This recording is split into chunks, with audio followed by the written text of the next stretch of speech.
সোনামুখী টোটো ইউনিয়নের পক্ষ থেকে সোনামুখীতে টোটো নিয়ে বিজয় মিছিল করা হলো। 15 বছরে তৃণমূল শাসনের অবসান ঘটিয়ে রাজ্যের সিংহাসন দখল করেছে পদ্ম শিবির।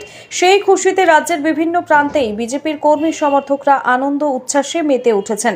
সে মতোই সোনামুখী পুরো শহরে সোনামুখী টোটো ইউনিয়নের পক্ষ থেকে টোটো নিয়ে একটি বিজয় মিছিল করা হলো।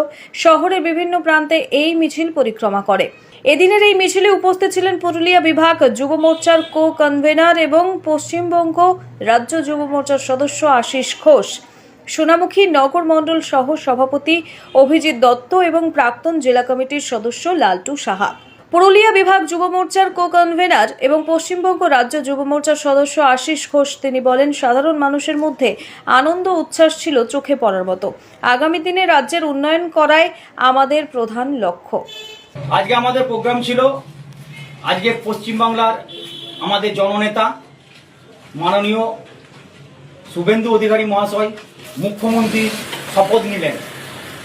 সেই জন্য আমরা আজ একটা টোটো, যে আমাদের টোটো ভাইরা আছে তাদেরকে নিয়ে আমরা একটা বিজয় উৎসব পালন করলাম এবং আমাদের মন্ত্রিসভার সকল মন্ত্রীরা আজকে শপথ গ্রহণ অনুষ্ঠানে শপথ গ্রহণ করলেন এবং সোনামুখী মানুষ আমাদের বিধায়ক সম্মানীয় দিবাকর ঘোরামিকে পরপর 2 বার জয়যুক্ত করলেন এবং মোদিজির হাতকে শক্ত করলেন।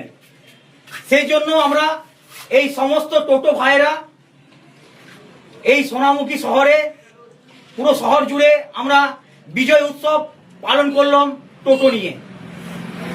তাই আমরা ওটা 4টা রাস্তা আমরা পালন করে এসে আমরা হসপিটাল মোড়ে